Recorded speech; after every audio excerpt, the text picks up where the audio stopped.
Chris, I'm glad that this project's just the two of us. Yeah, it is a lot easier this way. It's something that we can produce. We can produce it as often as we have been, and we don't have to worry if somebody else isn't doing their part, or if 50 people aren't doing their part, or we approve everything, and you don't have to run it by committee or something like that. Oh God, designed by committee is like the bane of my existence. I had to deal with that for most of my first career. Oh, yeah, that sounds pretty terrible. Yeah, I like that these projects that are like me and another friend. Those seem to work well for me. To just bounce ideas off of, run things back and forth. But ultimately, it's two people that have to green light the thing before we put it out there. Yeah, nothing makes a project more fun than inviting 50 people to be a part of it and then scheduling meetings. Yes. Yeah, meetings. Accomplishing less as a group than you could as an individual. That's right.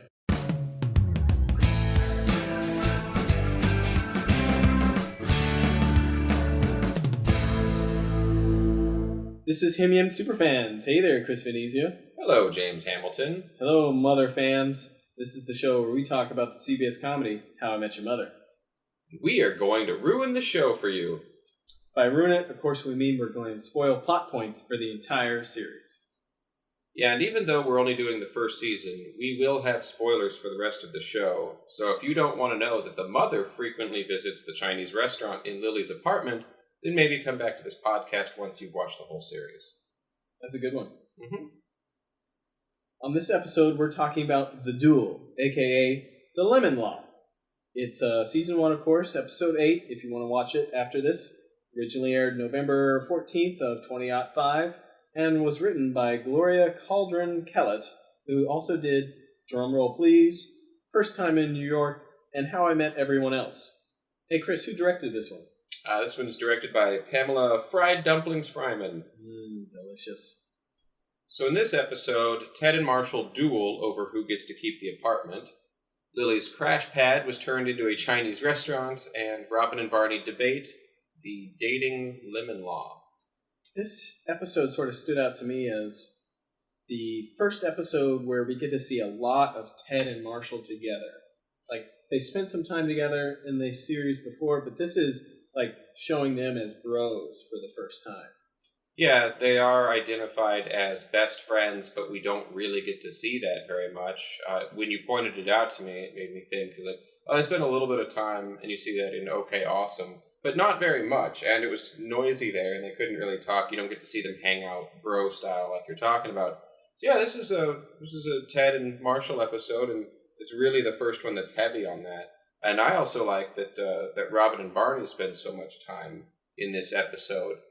They're really becoming close. Yeah. We'll get back to that. Obviously, it's called The Duel. I remember the sword fight most fondly, but what do you remember most about this episode? Actually, the thing that stands out in my mind the most is actually that giant, well, it's not giant, it's a full-size red English phone booth, because it's in almost every shot during the duel, and it goes away at the end of the episode. So it's stuck in my memory like that. Well, the duel, or like what's the most memorable thing about the duel? It's like two guys sword fighting around or near a red English phone booth. That giant English phone booth doesn't come back, but the miniature version does come back in Season 2 episode Stuff. So maybe Ted's got a shrink ray. Yes, that would make sense. I believe he says a girlfriend gave that to him, which is why it disappeared, because it's one of the stuff. But yeah, I like your shrink ray idea. This episode starts with the credits, of course, and a sort of wistful reminiscing by future Ted about how New York has changed and all these different buildings in New York, but there was one that was really important to him, and that was the apartment, or his apartment, or their apartment. Yeah, he says our apartment. Right. It will always be our apartment. It is a very long monologue compared to others that we've heard so far. Like at the beginning when he's talking to the kids each episode. Yeah, one of the few episodes where it doesn't start with the kids. I mean, the kids show up almost immediately, but I almost thought that we weren't going to hear from the kids in this episode. Right, and we only get to hear a little bit from them. During the monologue, we get to see Shockey, the terrible coffee pot. Yeah, the kids will get to ask a question in just a moment. So it starts out in 2005 in the apartment. Ted and Marshall are lounging. It seems like a weekend to me, at least. I don't think they say, but it's during the day. It seems like it's morning. Yeah, and they're at home. And Robin and Lily were out shopping. They come back with groceries, and so it seems like it's got a real Saturday feel. Yeah, Ted's definitely wearing his pajamas, basically. Again, this is a perfect example of the strength of the writing in this, because they have to explain that Lily doesn't actually live in the apartment. Now, Robin and the viewers probably assume that since she's there all the time that she lives there, but no, she doesn't. Instead of just having two characters who already know that information explain it to each other, they sort of break it up with, the kids and then Robin on the street. I thought that was pretty clever. Yeah, again, like they did with the olive theory. Mm-hmm. So Lily and Robin are in Queens, and Lily explains to Robin that she keeps this place as an independence thing. Yeah, which makes sense the more we learn about Lily throughout the series. She does have this sort of independent woman streak that she picked up from her mother, and so it's nice that they introduced that so early in the show. Yeah, I agree. She hasn't been to her apartment in about 3 months now, and it turns out that it is a Chinese restaurant. I love the first shot in there because the audience gets to sort of see what's happening before Lily even gets to see it. Where you get to see the dresser in the background. And right. That does not belong in a Chinese restaurant. Like my first thought, you see the shot, she's like, it's a Chinese restaurant. I'm like, no, actually, I think it is Lily's apartment. Or, at least it's both. She's not crazy, or she doesn't have, the wrong building, or something like that. It's like, no, her dresser's in the background, and it says Paris, on top from her trip when she studied abroad in France.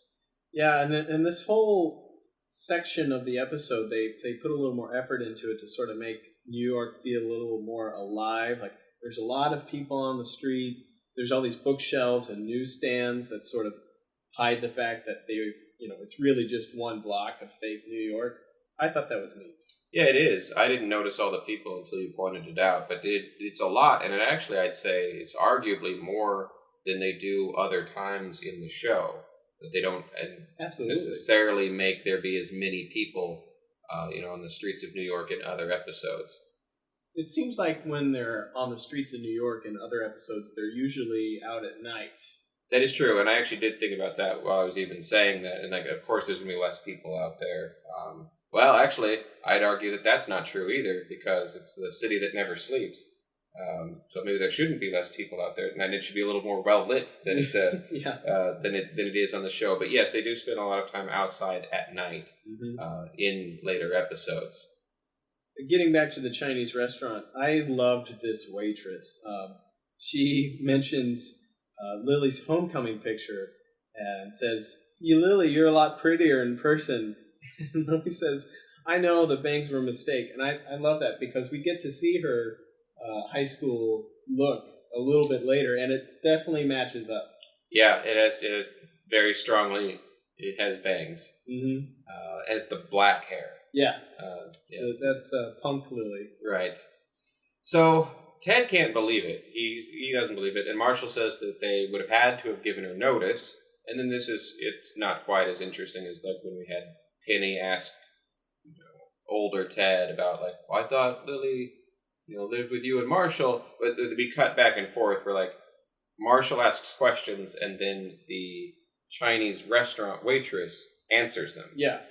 So it's he says that they would have had to give her notice, and then the waitress was just like, "We sent you notice 3 months ago. Here's your mail, minus magazines." Right. They steal them, apparently. Yeah, it's the magazines are gone. Don't know what happened to them, but she gets her mail, and he's like, "Well, you have a lease." And then we cut to Lily answering the Chinese restaurant waitress. Is like, "Well, I didn't have a lease per se, but ask my landlord. She's 98 years old, but she's very something. She's very hit by a bus, is what she is. Like, I love that joke. It's like they're leading you to the obvious that she just died, and whoever was the beneficiary of her estate sold the apartment to this Chinese restaurant. But no, she got hit by a bus. Right. It is, as far as jokes about death go, it is funny. Yeah. So Ted, without thinking, just immediately says that Lily should move in. He doesn't give it a second thought. And I thought about that because it seems strange. It does actually, he does it again later in the series when he's dating Victoria, and he says Klaus should live with them, which is a stupid idea. Yeah. But he doesn't give it a second thought. He's just like, nope, just resolve this issue, but he doesn't think about the consequences. And it made me think, like, at 27, if I was back when I was Ted's age at this point, like, would I have done the same thing? And I would actually say I probably would have. I would have just been like, yeah, I mean, you basically already do. I don't think about consequences as much as I do now, and it just seems like the right thing. I would think about it now. Yeah. And I like this. I mean, it fits with Ted, and then it definitely shows that Ted and Lily have a long-term friendship. So I like it. So we cut to the bar, presumably later that day. We're not sure. Ted, Barney, and Robin are in the booth. Yeah, and they seem to be doing this a lot in this episode where they start a conversation in one scene and finish it in the next. And what they did here was Ted invites Lily to live with him, and then you cut to later at the bar, and Barney's responding to, presumably, Ted telling Barney that, oh yeah, I invited Lily to come live with us. Right. And this is, I never begrudged the gang for hanging out at McLaren's so much, but this episode seemed a lot to me. Like, especially when Barney and Robin are hanging out later, it seems like they literally spent all day at the bar. So, like, that's where they hang out. Which is fine. It just, I don't think that I ever, like, went to a bar at noon and then stayed there, like, as long as there, which seems to be, like, 10 o'clock at night. It's been, like, 10 hours at a bar, and it just seems like it's strange to me, and it almost seems like, well, what's wrong with your homes that you can't hang out there? Yeah. Well, yeah, they're just cool enough to hang out at the bar a lot, you know.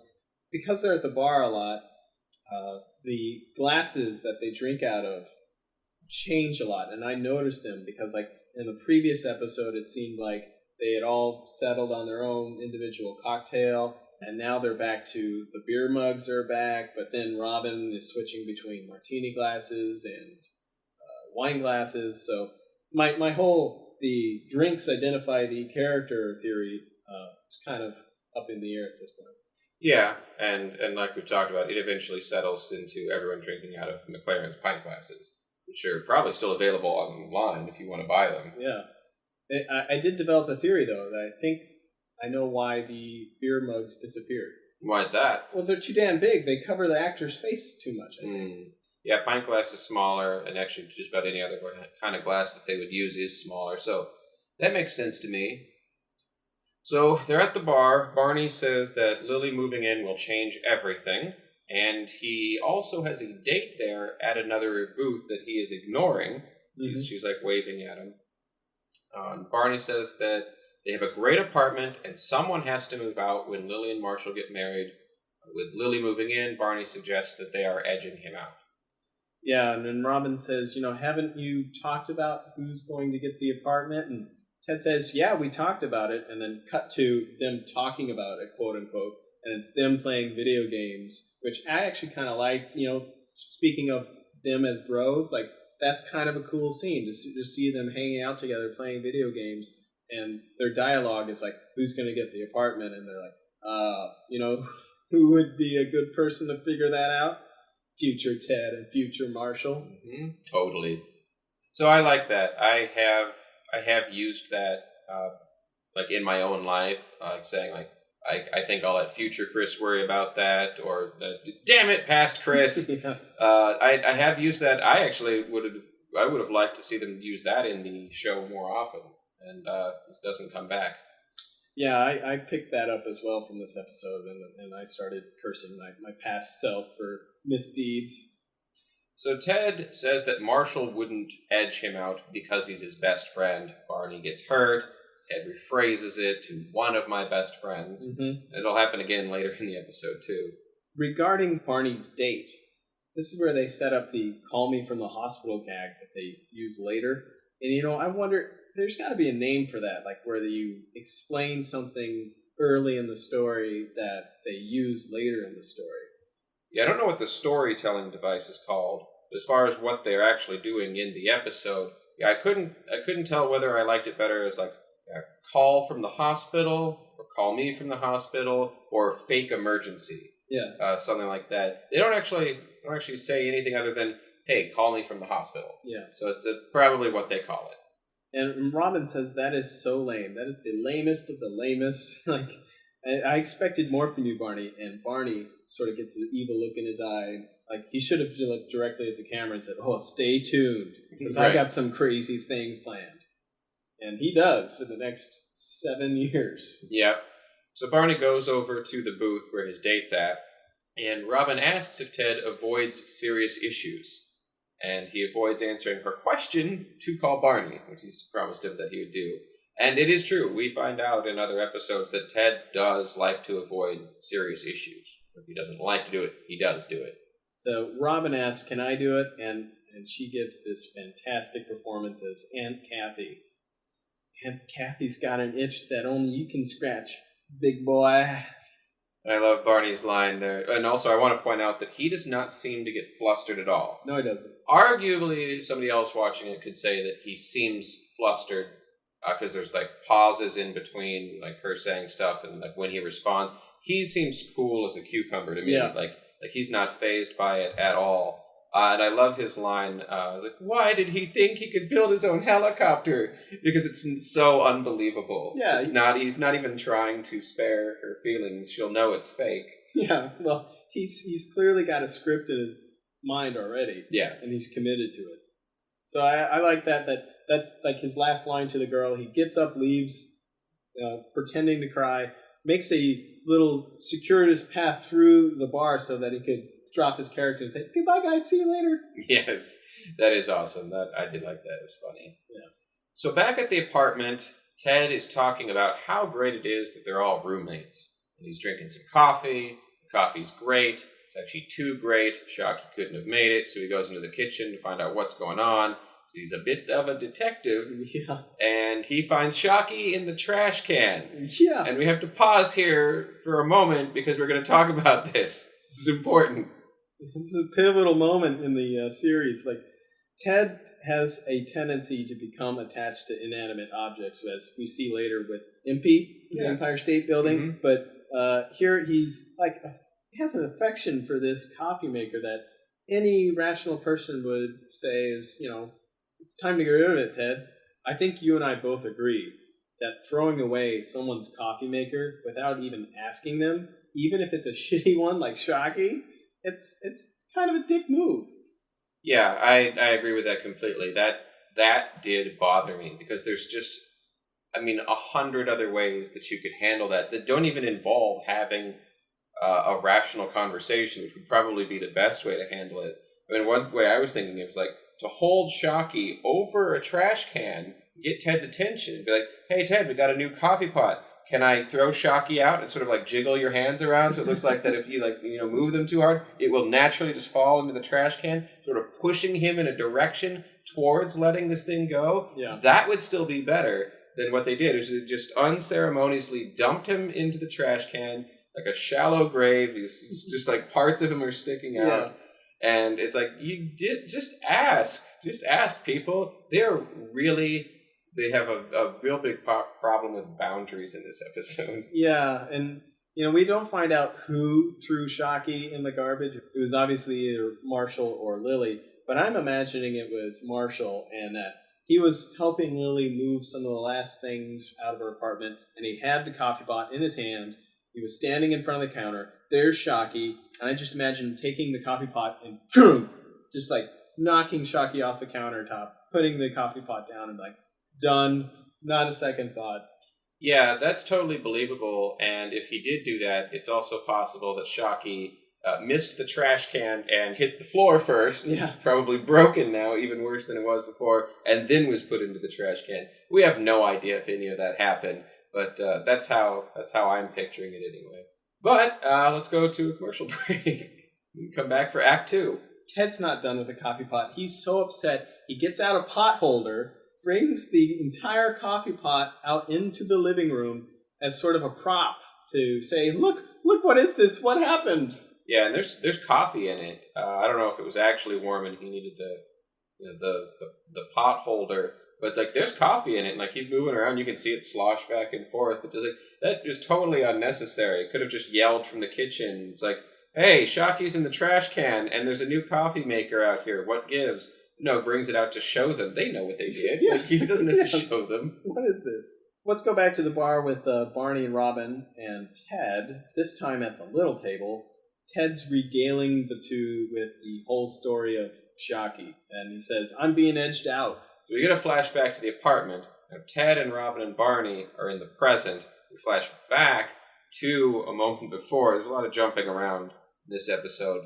Lily finishes her painting and wants to hang it over the piano, but Ted doesn't want that because the swords are there. I wonder if Ted would really have had such a problem with all this if Barney hadn't have put these ideas in Ted's head. Like, Barney's wrong about everything in this episode. Yes, Barney is wrong about everything in this episode. I don't know if Ted would have felt like this or not. It is totally a Barney move to sow discord, even in his closest friends, to watch how it manipulates their lives. I don't know if Ted would have had these ideas or not, but I mean, Shockey still would have happened. So even if he didn't feel as strongly that he was getting edged out, there would have been a conflict. Yeah. I mean, ultimately, it gets so bad that it does get resolved, though. Yeah. So, I mean, no matter how they shake it down, it was going to get worked out. Well, things are escalating, and now Lily and Marshall are eating Ted's food. Ted's marking his food. There's a block of cheese Ted carved his name into, and now it's Ed's. Yeah, they eat it anyway. So Lily says that Ted is going to let the issue fester until he does something big and passive-aggressive. She's right, because just then his full-size English phone booth shows up. Yeah. So Ted comes home, and Marshall has unboxed the phone booth and set it up beside the couch. Yeah, that sure was nice of him. That probably took like an hour and a half. Yeah, so it was nice, and I think that in doing that, like, he sets the whole thing up, seems like a nice move, but then really starts attacking Ted when he gets there. Yeah. So, yeah. not like he wasn't trying to do it to be a nice guy. Yeah, he clearly had to get a crowbar and take this plywood down to the basement, but he did it for this joke where he puts on this fake English accent and uses the phone booth as sort of a prop to sort of mock Ted. So Ted and Marshall continue the passive-aggressiveness, and Marshall removes the swords and hangs up Lily's painting where they were. And they are both being jerks to each other at this point. Yeah, speaking of jerks, Barney's being a real jerk, meanwhile, down at the bar, when he lemon laws a new date. And she calls him a jerk, walks off. Barney walks over to Robin. She says, that's the problem with our short attention span society. So she says a bunch of things about the lemon law that Barney doesn't like, and he says, no, lemon law is awesome. But she keeps poking at him, and so what he does is he does a have you met Robin? With a guy that I'll say he doesn't look like her type. Yeah, bear poking is starting to become one of Robin's main pastimes. Must be her Canadian heritage. A lot of bears up there to poke. So this other guy is Martin Starr, another Freaks and Geeks alumnus and former co-star of Jason Segel. And if you don't recognize him from that, you might also recognize him from the HBO series Silicon Valley. Back in the apartment, Ted and Marshall have the unpleasant conversation and decide to flip a coin to decide who gets the apartment. But instead, they have a sword fight. Yeah, I'm flipping it, whatever, okay. They refer to this as the sword fight throughout the series. And in this viewing, I sort of saw it more as them goofing off and while simultaneously burning off some aggression at each other and blowing off some steam, just getting some physical exercise is kind of what they needed to do. Yeah, I'd buy that. I mean, it's certainly not a sword fight. I mean, Ted asks if it's to the death, and I think that somebody should ask the question. It's like, well, we're not actually trying to kill each other here, right? I mean, maybe it's obvious, but no, it's not a fight because there's actually, I mean, they're doing it all wrong if they're trying to hurt each other. I think they're going out of their way to like set up cool moves and stuff, but every time it's to avoid getting injured. Yeah, they're tapping swords. So Robin ends up on a date with the nerdy guy. Nerdy guy takes her to some sort of weird future-themed restaurant, and I don't know, it looks all pretty lame. Yeah, it's like I like space stuff and sci-fi stuff, and it looks really lame. So back at the apartment, the sword fight continues, and Ted thinks that he should get the apartment because he'd be down 2 roommates and he'd be homeless on top of not being married. It seems the exercise has done them good now that the exhaustion has lowered the inhibitions of both Ted and Marshall. They can both start being honest. Ted opens up, and Marshall gives Ted a little bit of tough love. Yeah, Marshall says that Ted would be married by now if he wanted to, which is something that I would say that I have to technically agree with this. And I mean, if you've listened to other episodes, I mean, you know my opinion on that. I mean, Marshall says that Ted is irrationally picky and anhedonic, and this show taught me that word because I had no idea what anhedonic was before I had seen the Duel. Yeah, I don't think Marshall is 100% correct, though part of the reason Ted is not married is because of Ted, but there's also circumstances beyond his control. I mean, I agree with that too. I just think that there's a lot going on in his head. So the sword fight comes to a head when Marshall jumps on top of the coffee table. We jump back to 2000 when they just moved in. Ted has a goatee, and they're assembling said coffee table. Yeah, they finish it with wood glue because they're missing a screw. I want to throw out here that Ted with the goatee, I feel like he's way off in the background because they didn't, so that they didn't have to do a very good job with the goatee. It's not like Josh grew that out in a day and then shaved it the next day. So it's like it's going to be makeup, and so that it doesn't look bad, they just kept him as far away from the camera as possible. Yeah, I think it's made of paper. Well, that's my guess anyway. Now that we know the coffee table is glued together, we can go back to the present where Marshall falls off the crumbling coffee table and stabs Lily. Meanwhile, Ted gives his best Macaulay Culkin, and it's really kind of campy and over the top. Yeah, it is. It was funny. Woo! So that takes us to Act 3. Robin gets a call. She's on the date with the guy, and she gets a call that Lily's in the hospital. So she gets a legitimate emergency phone call. Right. And, of course, the nerdy guy doesn't believe it. He thinks he's getting the runaround, and he shouts a Klingon insult at her, and everyone in the restaurant apparently is very fluent in Klingon. It's like the record scratch. It's like, oh! Yeah. Everyone stares at Robin. So Robin leaves, and I do want to throw out here, though, that like I don't really feel bad for this guy, because it's not just that they're not probably a good match, and I think Robin showed a lot of respect to him for not lemon-lawing him, which is like her thing in this episode, at least as far as Barney's concerned, that she's opposed to the lemon law. But the guy asked if she was a prostitute, so it's like I don't think they didn't really have a future, no. These two. So the fact that he thinks he's, being punked and that she's leaving on false pretenses, I don't care. Screw that guy. Yeah, Robin comes off really well in this. She even tries to explain, but she ends up being so flustered that she decides it's not worth it, and I don't blame her. Yeah. So at the hospital, Marshall and Ted are talking about the apartment. They're in the waiting room, and Ted agrees to give up the apartment. Meanwhile, Barney and Robin show up together, and the very second Barney finds out Lily is okay, he starts talking about, hey, I was on this date with this one girl named Jackie. Yes, it is funny. Like, and upon like first watch, it was funny to me because it sounded like he didn't care at all. Yeah. But then, like, when everyone just gives him like a stare, he's like, "What? You said she was okay." Like, so he was listening. Yeah. And he just wanted to say his thing. Yeah. He's very proud of it. He's so excited because yes, he got the lemon law to become a thing. He doesn't even care that he was on the wrong end of it because he made something. And he's just, like, for the rest of the scene, he's just staring off into space, happy. Like, He does like that. Barney says frequently in the show, it's a thing or it'll be a thing. And he knows now that it worked. It happened to enough people that it got back to him. Lemon law. It's a thing. Mm-hmm. So Lily calls in Ted and Marshall, and they go see her.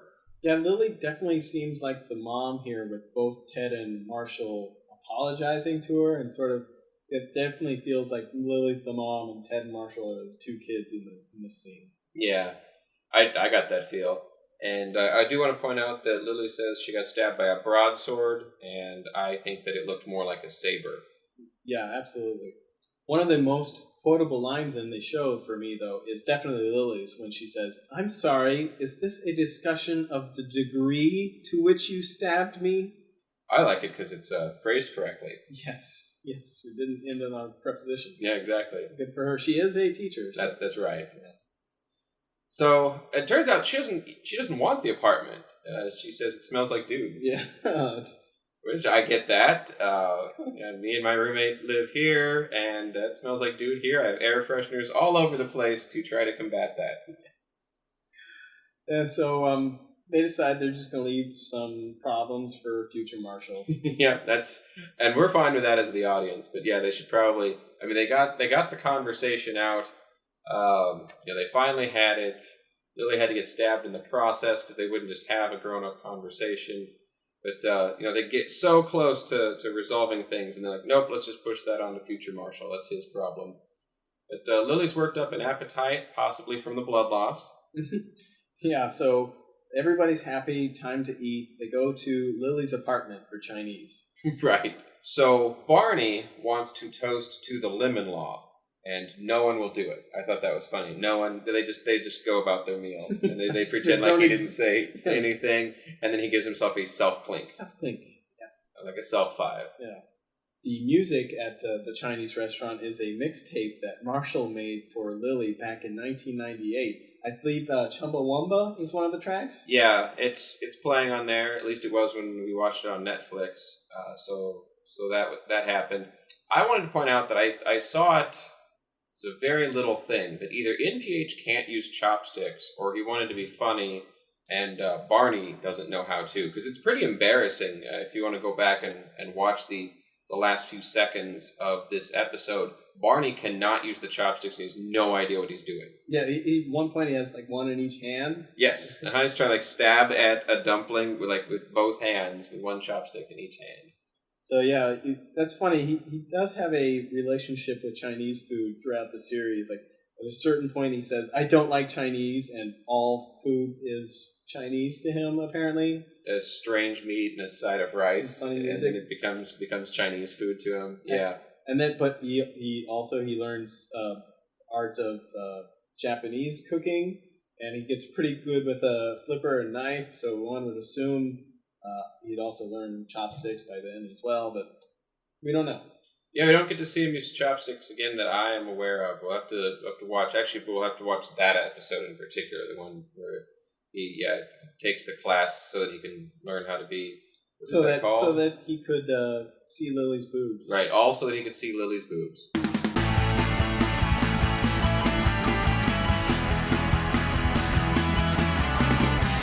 Yeah, so Martin Starr as Kevin, the nerdy guy. We've got Miki Mia as the Chinese waitress. So we've got the hospital, the future restaurant, and the Chinese restaurant as new sets this week. Yep. So what were the characters up to this week?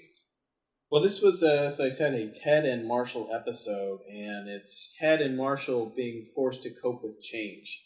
I'd agree with that. And then we've got Robin. She's trying to prove to Barney that the lemon law can keep you from meeting someone great. Nothing is proved, actually, on her side of things, other than that she has integrity, like she herself does. But Barney succeeds in getting the lemon law to be a thing. So, whether or not it's good or bad never really gets answered. Yeah, it definitely sets up Robin and Barney as sort of a white and black, yin and yang, sort of opposites, but also sort of together, because if you imagine yourself as Barney or Robin, then the Ted, Marshall, and Lily are sort of a tight group. Even though you're part of the group, it's still, you're not part of this core Wesleyan College group. Yeah, exactly. So they bond over that. Yeah. So, Chris, do you have a life lesson this week? I do. I think that the life lesson is have the difficult conversation. It might be unpleasant, but have the grown-up conversation. Otherwise, you might accidentally stab your fiancé. It's true.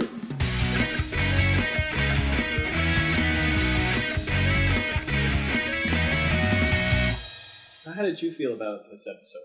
Tell us what you think by emailing us at himiumsuperfans@gmail.com. Yeah, and each week James and I get so much out of discussing the episode, and we really enjoy doing this, and we hope you enjoy it too. You can also join our Facebook group at facebook.com/groups/himiumsuperfans and leave us a message there. And if you like the show, the best way to help us out is to give us a 5-star rating on iTunes. And you don't have to write a review.